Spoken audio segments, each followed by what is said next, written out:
Adapun poin yang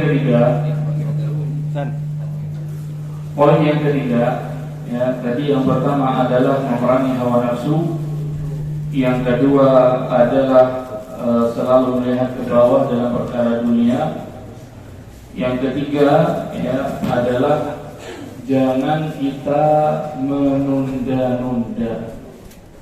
Ya. Terkadang kita ini menunda-nunda untuk melakukan ibadah. Terkadang kita ini menunda-nunda untuk melakukan sebuah amalan, bahkan menunda-nunda untuk bertaubat. Ya, ada orang-orang yang bergelimang di dalam kemaksiatan, ya, dengan alasan nanti saya mau taubat kalau sudah umur saya 50, 60, 70. Ya. Siapa yang tahu umur kita sampai 50 tahun? Bisa jadi setelah kita menunda hari itu, menit setelahnya kita mati. Ya, makanya kita jangan sering-sering menunda-nunda, atau jangan menunda-nunda, bukan jangan sering-sering. Ya, jangan menunda-nunda sebuah amalan, sebuah ibadah, ya, sebuah kebaikan. Jangan sama sekali menunda-nunda waktu. Ya, dalam permasalahan sholat, dalam permasalahan ya ibadah kepada Allah, berbuat kebaikan, bersedekah, jangan menunda.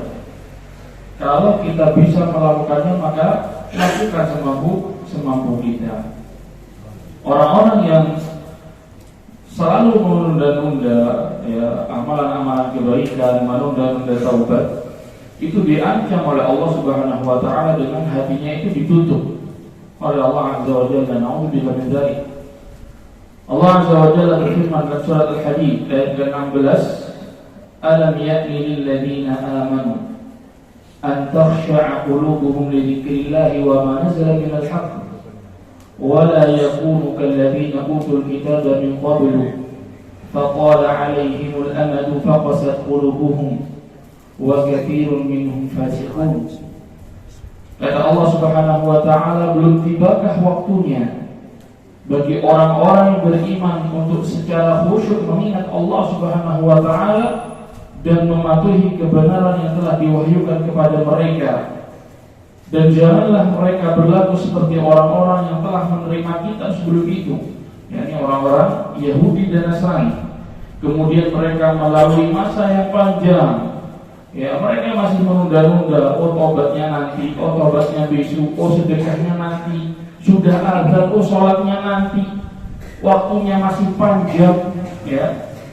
Orang-orang yang seperti ini, sehingga Allah Subhanahu wa taala menjadikan hati mereka keras, dan banyak di antara mereka menjadi orang-orang yang fasik.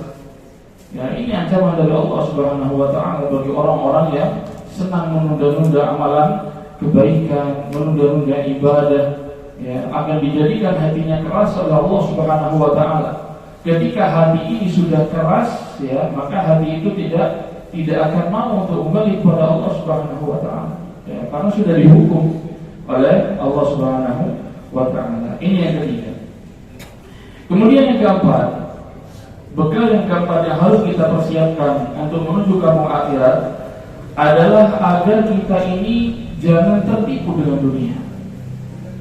Dunia yang diberikan oleh Allah Subhanahu wa taala kepada kita selama di dunia itu untuk jembatan kita meraih ridha Allah, bukan untuk kita tinggal selamanya di dunia ini. Ya. Allah Subhanahu wa taala menceritakan atau iblis laknatullahi alaih pada hari kiamat nanti, ya, akan berceramah di depan manusia-manusia, ya, di depan orang-orang yang mau mengikuti jalurnya iblis.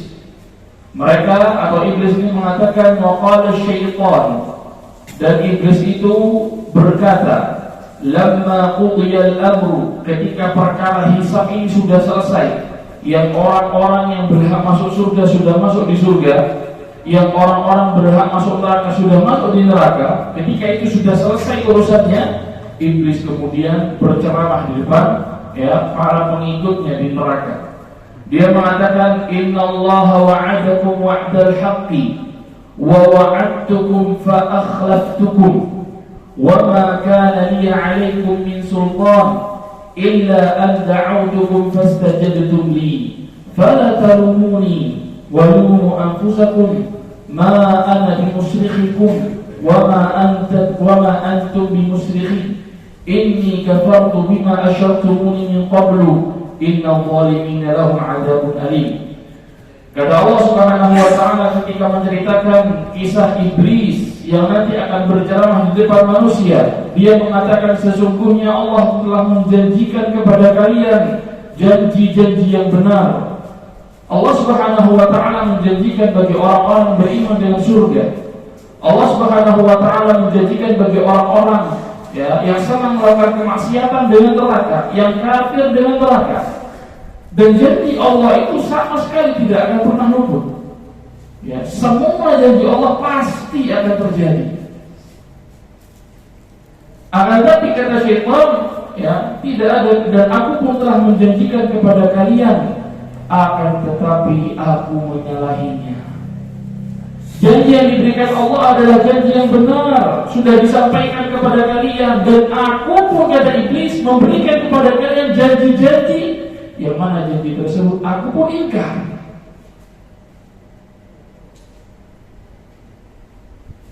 Tidak ada kekuasaan bagiku terhadap kalian melainkan sekedar aku menyuruh kalian lalu kalian mematuhinya. Syaitan ini, iblis ini tidak ada kemampuan bagi dia untuk memerintahkan kita, atau tidak ada bagi dia untuk mengarahkan kita kepada jalur yang salah. Akan tapi dia hanya membisikkan dan kita mematuhi, itu saja. Dia hanya membisikkan kepada kita untuk melewati jalur-jalur yang itu mengundang amarah Allah, mengundang murkanya Allah Subhanahu wa taala, dan kita mengikutinya. Oleh sebab itu janganlah kalian mencercaku, tapi cercalah diri kalian sendiri, karena kalian mau mematuhi iblis selama di dunia. Aku tidak dapat menolongmu dan kalian juga tidak dapat menolongku. Sesungguhnya aku tidak membenarkan perbuatan kalian dengan mempersekutukan aku kepada Allah Subhanahu wa taala sejak dahulu. Iblis di sini mengakui bahwasanya syirik itu tidak boleh. Kufur kepada Allah itu tidak boleh. Dia tahu itu. Dan dia mengakui di depan para pengikutnya di neraka, saya tahu kufur kepada Allah itu tidak boleh.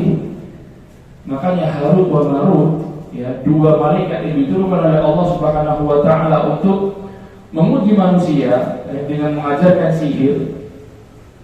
Ketika ada orang-orang datang kepada dia, wa ma yu'allimani min ahadin hatta yaqula innama nahnu fitnah. Ketika ada kepada mereka datang orang untuk mempelajari sihir, dia bilang kepada orang yang mau belajar ini, kami ini ujian dari Allah, kami ini fitnah. Fala takfur, jangan kalian kufur kepada Allah. Sudah diwanti-wanti demikian, masih saja mau belajar, masih saja mau ikut kekufuran. Begitu pula iblis. Iblis pun tahu bahwasanya kufur itu tidak boleh. Akan tapi mereka hanya membisikkan dan diikuti oleh manusia. Dan dia mengakui itu nanti pada hari kiamat, dan diceritakan oleh Allah dalam Al-Quran dalam surat Ibrahim ayat 22. Menceritakan khutbahnya iblis ini, dia mengakui bahwasanya kufur itu tidak boleh. Kok kalian ikut? Bahasa sekarangnya begitu. Saya ini tahu kufur tidak boleh, tapi kok kalian ikut?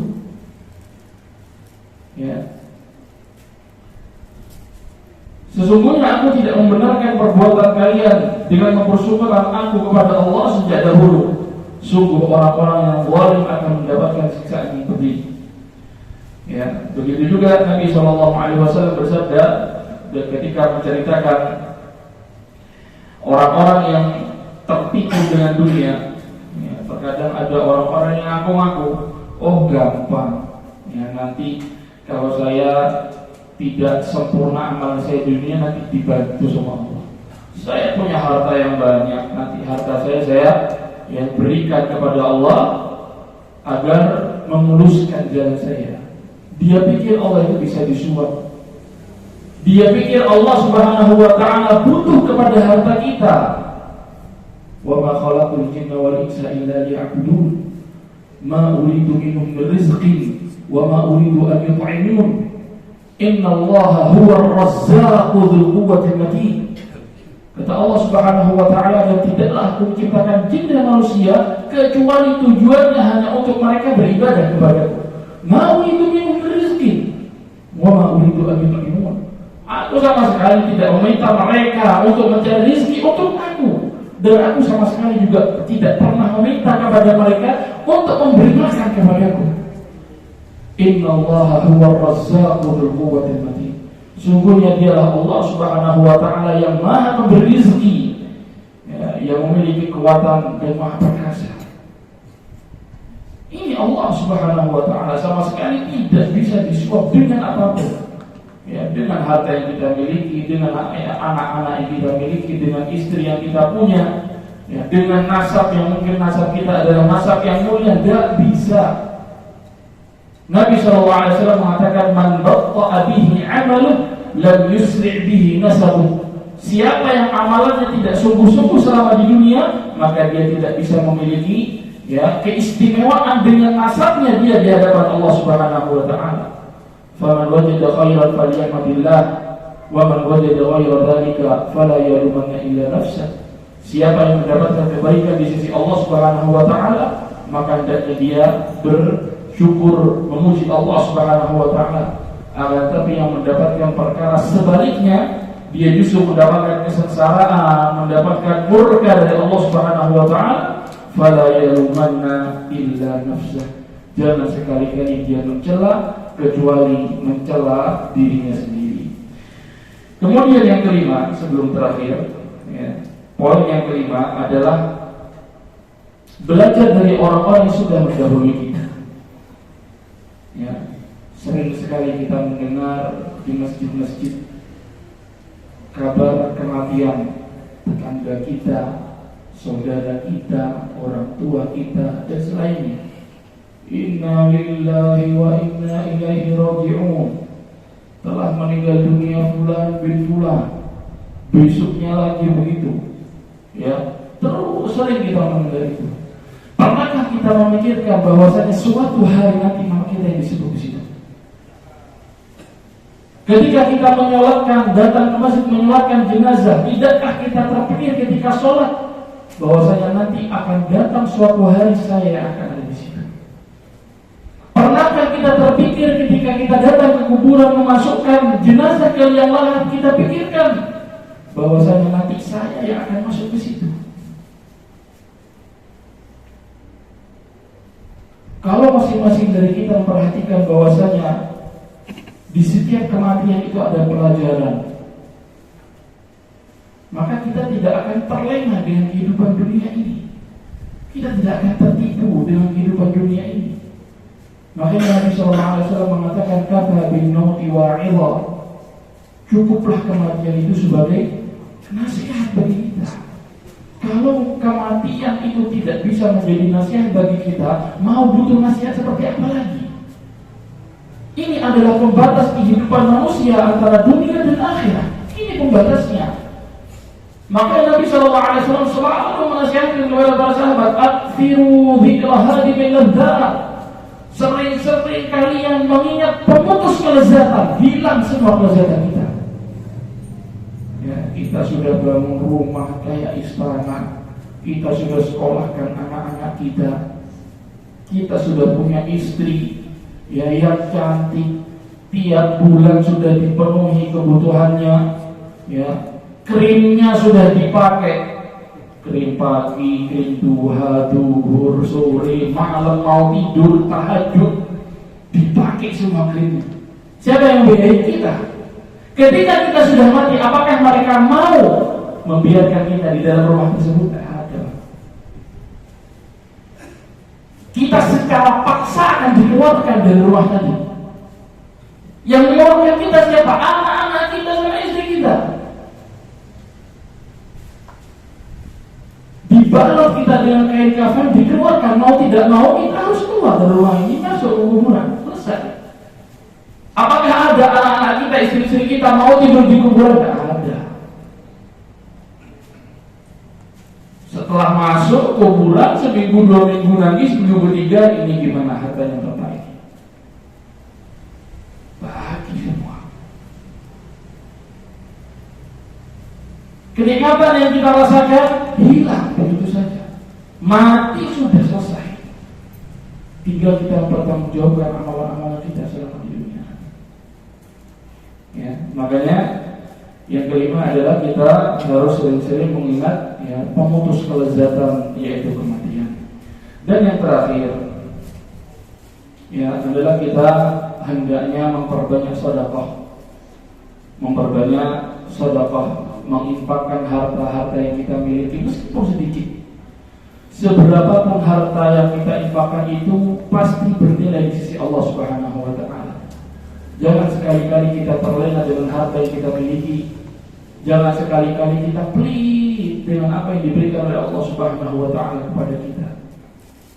Allah Subhanahu wa taala berfirman, "Ya ayyuhalladzina amanu la tulhikum amwalukum wala auladukum 'an dzikrillah wa man yaf'al dzalika fa ulaika humul khasirun."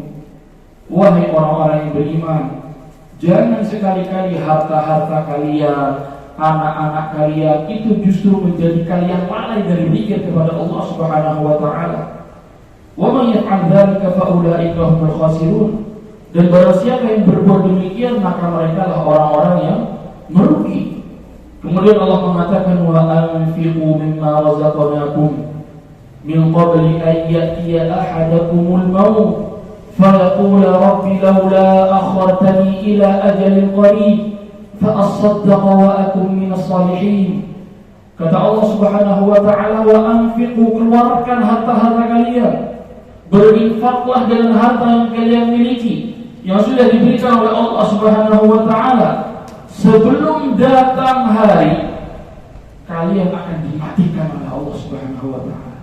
Fayaqul, kalau dia nanti sudah mati, dia minta kepada Allah Subhanahu wa taala, Rabbi laula akhartani, ya Allah, undurkan sedikit kematian saya, tunda sedikit kematian saya. Tujuannya apa? Fa'as-saddaq, aku mau bersedekah ya Allah, wa aku minas salihin, dan aku ingin menjadi orang saleh. Sebelum datang hari itu, kita minta kepada Allah Subhanahu wa taala untuk dimundurkan waktu kematian kita sebelum datang hari itu, maka kita infakkan harta-harta kita meskipun sedikit. Ya, kita infakkan misalnya 1 minggu, kalau infak kita mampu infak 5.000, tidak apa, 5.000 tiap minggu.